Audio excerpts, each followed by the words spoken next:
I knew when I started posting about my weight loss journey, starting GLP-1 medications and all of that stuff, that people were going to be mean about it, which is why I didn't talk about it for a while. But I've decided to be open and transparent in this journey, and I'm going to be open and transparent about the fact that I have been getting a few mean comments I've had to delete and some mean messages.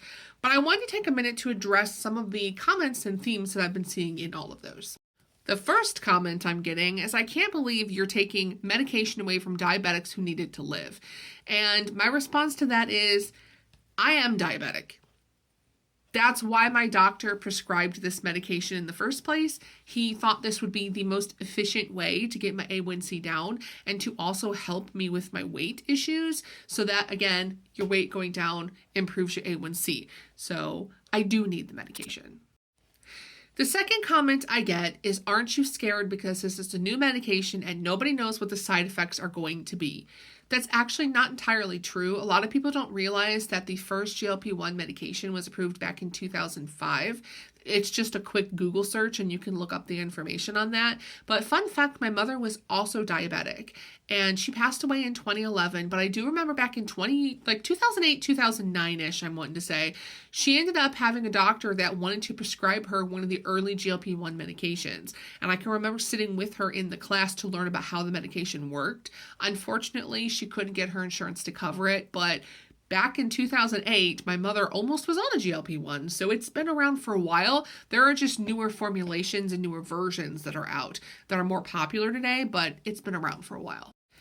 Another one I get is, didn't you see in the news that these medications can cause you to go blind? I did, but so can diabetes. Again, I have personal experience with this because my mother did get glaucoma and go blind because of her uncontrolled diabetes.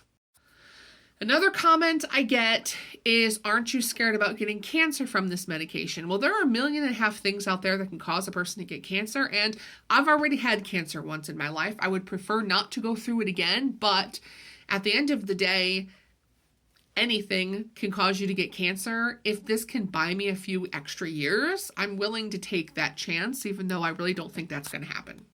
And last but not least, I had a person send me a very long ranty message about how I'm lazy and it's a shame that I have to rely on a medication to lose weight, just don't have the willpower to do it myself. Look, it's not an issue of willpower. If I could will away my weight, I would. I would. It's not for lack of trying. I don't know why. I'm not blessed enough to be one of those people that can just easily lose weight and keep it off, but I never have been.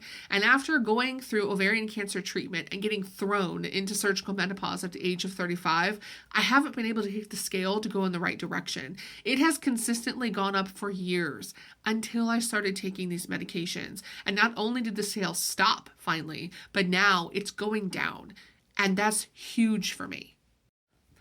At the end of the day, how we treat our health is up to us. We have to take the information available to us to make the best educated decision we can make. Are there risks associated with taking medication like this? Absolutely. But there are risks with taking every medication out there, including your over-the-counter Tylenol and aspirin.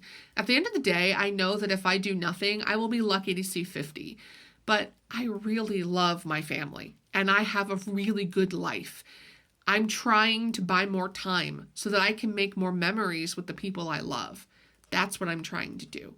And I'm sorry if you disagree with that, but at this point, I'm going to do whatever works because I just want more time. And that's all I have to say about that. Tomorrow is Wednesday, it's weigh-in day, and we'll see how my first week on Mounjaro went. But I hope everyone has a great rest of your day. Bye, guys.